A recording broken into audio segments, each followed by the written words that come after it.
C mostly 100% ಇದೇ ಮಾಡಬೇಕು. ಯಾವತ್ತೋ ಒಂದು ದಿನ ಜೀವನದಲ್ಲಿ ಇದು ಮಾಡಬೇಕು ಅಂತಿದ್ದು. ಏನು 30 ವರ್ಷಕ್ಕೆ ಆಗ್ತೀನಿ ಅಂತ ನನಗೇನು ಗೊತ್ತಿರಲಿಲ್ಲ. ಇನ್ನು ನಿಮ್ಗೆ ಸಿಂಪ್ಲಿಫೈ ಮಾಡ್ತೀನಿ. ಈಗ ಸಾಮಾನ್ಯವಾಗಿ ಲೈಫ್ ಚೇಂಜಿಂಗ್ ಮೂಮೆಂಟ್ ಏನಾದರೂ ಇತ್ತ ಅಂತ ನೀವು ಕೇಳ್ತಾ ಇದ್ದೀರಾ. ಹೌದು, ಈಗ political background sir 2013 political background ಇದ್ದಂಥವ್ರಲ್ಲ ಸರ್. ಅದೇ ನರೇಂದ್ರ ಮೋದಿ ಅವ್ರ ಇಂಪ್ಯಾಕ್ಟ್ ಜಾಸ್ತಿ ಸರ್. ಪರ್ಸ್ನಲಿ ಮಾತಾಡಬೇಕು ಅಂದರೆ ಬಿಕಾಸ್ 2013 ಅವ್ರು ಆಯ್ಕೆ ಆದ ನಂತರ, ಅದಕ್ಕೆ ಮುಂಚೆನೂ ಫಾಲೋ ಮಾಡ್ತಾ ಇದ್ವಿ ರಾಜಕಾರಣ, ಫಾಲೋ ಮಾಡಲ್ಲ ಅಂತಲ್ಲ, ಬಟ್ ಫುಲ್ ಫ್ಲೆಶ್ಡ್ ಆಗುನ್ರಿ ಹಿಂಗೂ ಮಾಡ್ಬೋದು ರಾಜಕಾರಣ, ಪಾಸಿಟಿವ್ಲಿ ಮಾಡ್ಬೋದು, ಜನರ ಪರವಾಗಿ ಮಾಡ್ಬೋದು. ಆ nationalism factor that he bought in ನಮ್ಮ ಪಾರ್ಟಿ, ನಮ್ಮ ಐಡಿಯಾಲಜಿ ಜೊತೆಗೆ the nationalistic approach that was in mister Narendra Modi. ಅದನ್ನು ನಮ್ಮನ್ನು ಜಾಸ್ತಿ, ನನ್ನ ಅಂತೂ ವೈಯಕ್ತಿಕವಾಗಿ ಜಾಸ್ತಿ ಸೆಳೀತು. ನನ್ನಂತ ನನಗೆ ಗೊತ್ತಿರೋ ಪ್ರಕಾರ ಅವ್ರು ಲಕ್ಷಾಂತರ ಯುವಕರಿಗೆ ರಾಜಕೀಯದತ್ತ ಸೆಳೆದಂಥ ಮಹಾನ್ ವ್ಯಕ್ತಿ ಪ್ರಧಾನಿಗಳು ಶ್ರೀ ನರೇಂದ್ರ ಮೋದಿಜಿಯವರು. ಅವರ ಒಂದು ಆದರ್ಶಗಳು, ಅವರ ಒಂದು ವ್ಯಕ್ತಿತ್ವ, ಅವರ ಒಂದು ಭಾಷಣ, ಅವರ ಒಂದು ಆರ, ಇದೆಲ್ಲ ಸೇರಿ ರಾಜಕಾರಣನೇ ಮಾಡಬೇಕು ಅನ್ನೋವಂಥದ್ದು ಫಿಕ್ಸ್ ಆಗಿದೆ. ರಾಜಕೀಯ as I told you, some fine day 40ಕ್ಕೋ 50ಕ್ಕೋ 60ಕ್ಕೋ ಆಗೋಣ ಅಂದ್ಕೊಂಡಿತ್ತು ಇದು ಮಾಡಬೇಕು ಅಂತ. ಬಟ್ ಅದು ಬೇಗ ಆಗೋಕ್ಕೆ ಕಾರಣ ಇಲ್ಲ, ಇದೇ ಮಾಡಬೇಕು ಇನ್ನೇನು ಮಾಡಬಾರ್ದು ಅನ್ನೋದಕ್ಕೆ ಕಾರಣ ಶ್ರೀ ನರೇಂದ್ರ ಮೋದಿಜಿಯವರು. ಈಗ ಫಸ್ಟ್ ಟೈಮ್ ಕಂಟೆಸ್ಟ್ ಮಾಡಿಬಿಟ್ಟು ಅದರಲ್ಲಿ ಜಯ ಸಾಧಿಸೋದು ಸುಲಭ ಅಲ್ಲ. ನೀವು ಸೋಷಿಯಲ್ ಸ್ಟಡೀಸಲ್ಲಿ ಔಟ್ ಇರ್ಬೋದು, ಕರೆಕ್ಟ್. ಆದರೆ ನಿಜವಾದ ಪರೀಕ್ಷೆ ನೀವು ಶಾಸಕರಾಗಿ ಆಯ್ಕೆ ಆದಮೇಲೆ ಅಂತ ಅನ್ನಿಸ್ತಾ? ಡಿಫ್ರೆನ್ಸ್ ಏನಾದ್ರು ಕಾಣ್ತಾ? ನೀವು ಓದ್ತಾ ಇರುವಂಥ ಸೋಷಿಯಲ್ ಸ್ಟಡೀಸ್ಗೂ ಪ್ರಾಕ್ಟಿಕಲ್ಗೂ ಥಿಯರಿಟಿಕಲ್ಗೂ ಸಿಕ್ಕಾಪಟ್ಟೆ ಡಿಫ್ರೆನ್ಸ್ ಇದೆ, ಅದರಲ್ಲೇನು ಡೌಟ್ ಇಲ್ಲ. ಅಲ್ಲ, ಅದು ನಾನು ಓದಿರೋಂಥದ್ದು, ಸ್ಕೂಲಲ್ಲಿ ಓದಿರೋಂಥದ್ದು ನಾನು ಹೇಳಿದ್ದು. ಬಟ್ ಇಂಟ್ರೆಸ್ಟ್ ಇತ್ತು ಅಂತ ನಾನು ಹೇಳಿದ್ದು. I had interest and inclination towards it ಅನ್ನೋದು ನನ್ನ ಪಾಯಿಂಟು. ಬಟ್ ಪ್ರಾಕ್ಟಿಕಲಿ ತುಂಬ ಡಿಫ್ರೆನ್ಸ್ ಇದೆ ಸರ್, ತುಂಬ ಡಿಫ್ರೆನ್ಸ್ ಇದೆ, ತುಂಬ ಕಷ್ಟ ಇದೆ. ಧೀರಜ್ ಅವ್ರಿಗೆ ಏನೇನು ಡಿಫ್ರೆನ್ಸ್ ಕಾಣ್ತು? ತುಂಬ ಕಷ್ಟ ಇದೆ ಸರ್. ನಾನು ಹೇಳಿದ್ನಲ್ಲ ಸರ್, ಜನಕ್ಕೆ ಅವರ ಅಪೇಕ್ಷೆಗಳು ವಿಪರೀತ ಇರುತ್ತೆ. ಪಬ್ಲಿಕ್ ಫೀಲ್ಡಲ್ಲಿ ನೀವು ಯಾವುದೇ ಕಾರಣಕ್ಕೂ you cannot satisfy everybody completely. Correct. ಈಗ ನಮ್ಮ ಮನೆಯಲ್ಲಿ ಅಂತ ಹೇಳಿದ್ರೆ ಮಕ್ಕಳಿಗೆ ಪಾಪ ಎಲ್ಲರೂ ಕೇಳ್ತಾರೆ, ಕಾರ್ ಬೇಕು ಅಂತ ಕೇಳ್ತಾರೆ. ನಾವೊಂದು ಎಲೆಕ್ಟ್ರಿಕ್ ಸ್ಕೂಟರ್ ಕೊಡಿಸ್ತೀವಿ. ಈಗ ಮಗನಿಗೆ ಮನೆಯಲ್ಲಿ ಎಲೆಕ್ಟ್ರಿಕ್ ಸ್ಕೂಟರ್ ಕೊಡಿಸ್ತಾರೆ ಅಂತ ಇಟ್ಕೊಳ್ಳಿ.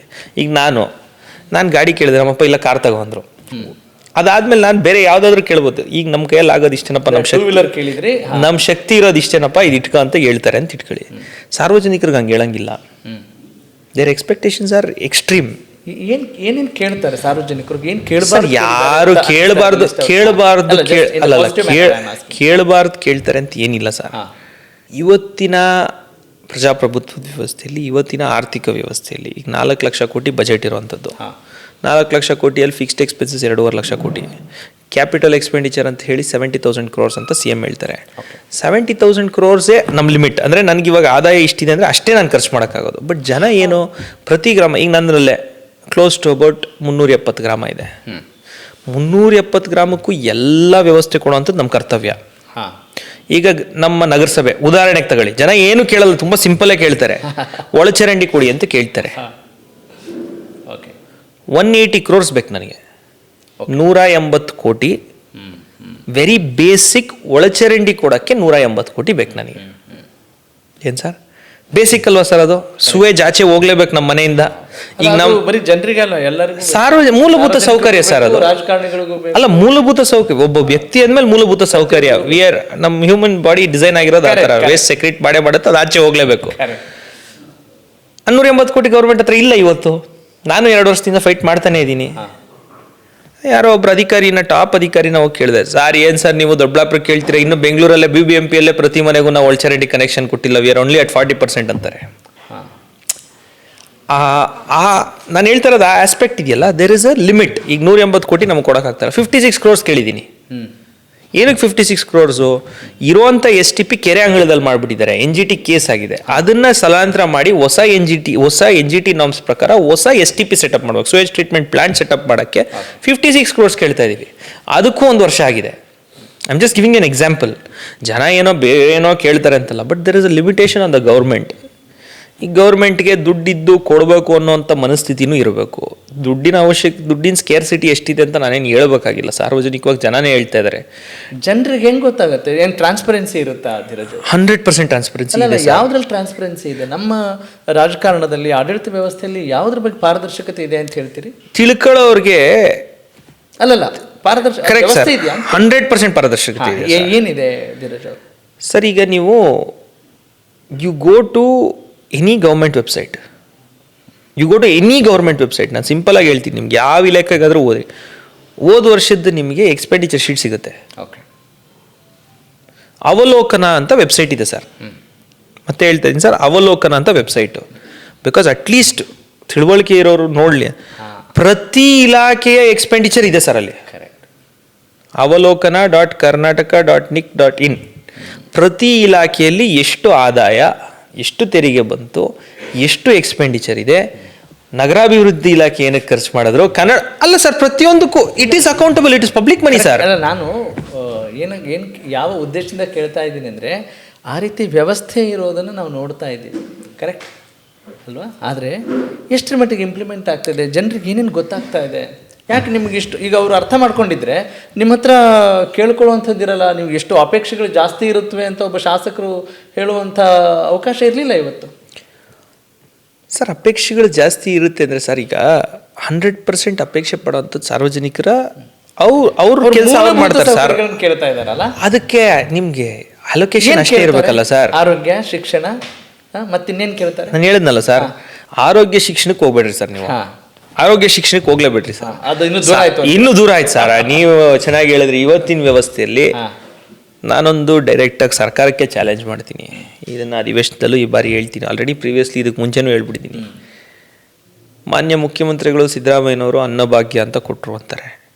ಪ್ರಜಾಪ್ರಭುತ್ವದ ವ್ಯವಸ್ಥೆಯಲ್ಲಿ 2020ನೇ ಇಸ್ವಿಯಲ್ಲಿ ಕೋವಿಡ್ ಬಂದಾಗಲಿಂದ ಇವತ್ತವರೆಗೂ ಯಾರೂ ಹಸ್ಕೊಂಡು ಕುತ್ಕೊಬಾರ್ದು ಅಂತ ಹೇಳಿ ಪ್ರತಿ ವ್ಯಕ್ತಿಗೆ 5 kg ಇಡೀ ದೇಶದಲ್ಲಿ ಕೊಡ್ತಾ ಇರೋಂಥದ್ದು ನರೇಂದ್ರ ಮೋದಿ ಅವ್ರು ಕೊಡ್ತಾ ಇದ್ದಾರೆ FCA ಮೂಲಕ.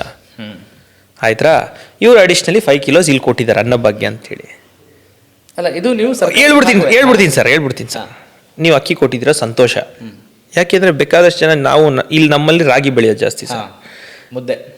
ಎಲ್ಲರೂ ಏನು ಹೇಳ್ತಾರೆ, ನಾವು ಉಗಾದಿಗೆ ದೀಪಾವಳಿಗೆ ಮುಂಚೆ ಅನ್ನ ತಿಂತಾ ಇದ್ವಿ, ಇವತ್ತು ಸರ್ಕಾರಗಳು ಸುಭದ್ರವಾಗವಪ್ಪ, ದಿನ ಅನ್ನ ತಿನ್ನೋತಿರ ಸೀರಿಯಸ್ ಪರಿಸ್ಥಿತಿ ಸರ್.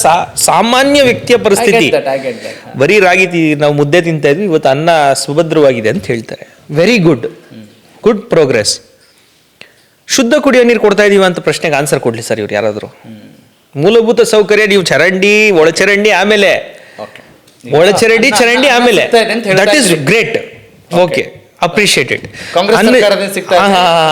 ಸರ್, ನರೇಂದ್ರ ಮೋದಿ ಅವರು, ನಾನು ಹೇಳಿದ್ದೀನಲ್ಲ ಸರ್, ಎಲ್ಲ ಸರ್ಕಾರಗಳು ಇವತ್ತಿನ ಆರ್ಥಿಕ ವ್ಯವಸ್ಥೆಯಲ್ಲಿ, ಆರ್ಥಿಕ ಬದ್ಧತೆಯಲ್ಲಿ ಪ್ರತಿಯೊಬ್ಬರಿಗೂ ಅನ್ನ ತಲುಪಿಸ್ಬೇಕು ಅನ್ನೋ ಒಂದು ಪಾಸಿಟಿವ್ ಇಂಟೆಂಟ್ ಇಟ್ಕೊಂಡು ಪ್ರತಿಯೊಬ್ಬರು ತಲುಪಿಸ್ತಾ ಇದ್ದಾರೆ ಸರ್. ಕೇಂದ್ರ ಸರ್ಕಾರ 5 kg ಕೊಡ್ತಾ ಇದೆ, ರಾಜ್ಯ ಸರ್ಕಾರ ಅದ್ರ ಮೇಲೆ 5 kg. ಶುದ್ಧ ಕುಡಿಯೋ ನೀರು ನೀವು ಕೊಡ್ತಾ ಇದ್ದೀರಾ? ಈಗ ನಮ್ಮ ಜಿಲ್ಲೆಗಳದ್ದು ಎಕ್ಸಾಂಪಲ್, ಶುದ್ಧ ಕುಡಿಯುವ ಘಟಕಗಳನ್ನೇನೋ ಮಾಡ್ತಾ ಇದ್ದಾರಲ್ಲ, ಅದೇ ಹೇಳ್ತೀವಿ, ಅಲ್ಲಿಗೆ ಬರ್ತಾ ಇದ್ದೀನಿ ಸರ್. ಯಾವುದಾದ್ರೂ ಒಂದು ಘಟಕದಲ್ಲಿ ನೀವು ಕುಡಿದ್ಬಿಟ್ಟು ಈ ಶುದ್ಧ ಕುಡಿಯೋ ನೀರಿದೆ ಅಂತ ಹೇಳ್ಬೇಕಲ್ವ ಸರ್. ಓಕೆ. ಈಗ ಕೋಲಾರ, ಚಿಕ್ಕಬಳ್ಳಾಪುರ, ಬೆಂಗಳೂರು ಗ್ರಾಮಾಂತರ sir, this is a very unique terrain. ಇಲ್ಲಿ ಯಾವುದೇ ನದಿ ಇಲ್ಲ, ಕರೆಕ್ಟ್, ಯಾವುದೇ ಇರಿಗೇಷನ್ ಪ್ರಾಜೆಕ್ಟ್ ಇಲ್ಲ. ಇಷ್ಟು ವರ್ಷ ಆಗಿದೆ ಎಲ್ಲ ಸರ್ಕಾರಗಳನ್ನು ನಾನು ಕೇಳೋಂಥದ್ದು.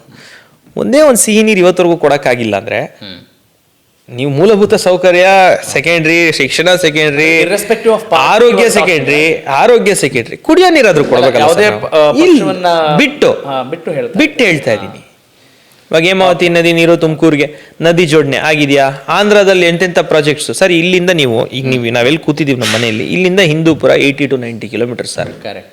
ಕಿಯಾ ಅನ್ನೋ ಒಂದು ಫ್ಯಾಕ್ಟ್ರಿ ಸೆಟಪ್ ಮಾಡಿದ್ದಾರೆ ಸರ್. ಅಲ್ಲಿ ಕಿಯಾ ಫ್ಯಾಕ್ಟ್ರಿಯಲ್ಲಿ ನಿಮಗೆ 6 TMC ವಾಟರ್ ಕೊಟ್ಟಿದ್ದಾರೆ ಸರ್. 2016-17 ಪ್ರಾಜೆಕ್ಟ್ ಸ್ಟಾರ್ಟ್ ಆಯಿತು, 17ಗೆ ಅಲ್ಲಿ ಕೊಟ್ಬಿಟ್ರು ಸರ್. 16ಗೆ ಪ್ರಾಜೆಕ್ಟ್ ಸ್ಟಾರ್ಟ್ ಆಯಿತು, 17 6 TMC ವಾಟರ್ ಕೊಟ್ಟಿದ್ದಾರೆ ಸರ್. ಒಂದು ಕಾರ್ ಮ್ಯಾನುಫ್ಯಾಕ್ಚರಿಂಗ್ ಕಂಪನಿಗೆ ಆಂಧ್ರ ಸರ್ಕಾರ 6 TMC ನೀರು ಕೊಟ್ಬಿಡ್ತು ಸರ್. ನಾವಿಲ್ಲಿ ಕೂತಿದ್ದೀವಿ ಸರ್. 2013 ಬುದ್ಲಿ ಪೂಜೆ ಆಯಿತು. ಯಾವುದು? ಎತ್ತಿನಹೊಳೆ ಯೋಜನೆ.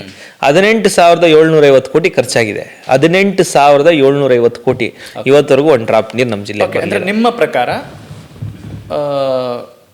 ಯಾವುದನ್ನ, ಅಂದರೆ ಎಲ್ಲಿ ಸಮಸ್ಯೆ ಆಯಿತು ಅಂತ ಹೇಳ್ತಾ ಇದ್ದೀರಿ?